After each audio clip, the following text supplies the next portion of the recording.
In this brief tutorial, we will guide you through the process of disabling the screenshot feature on Telegram stories.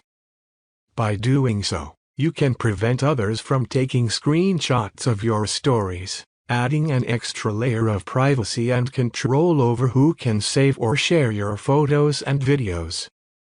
To begin, open the Telegram app. For the purpose of this demonstration, let's post a story on Telegram.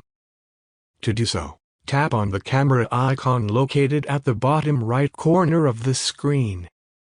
Next, take a photo or select a photo of your choice and tap Next in the bottom right corner.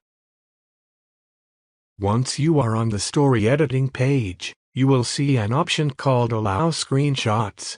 This feature is enabled by default, meaning that others can take screenshots of your Telegram stories.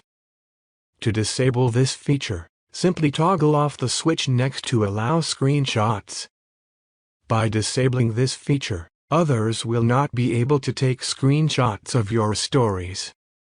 This concludes our tutorial.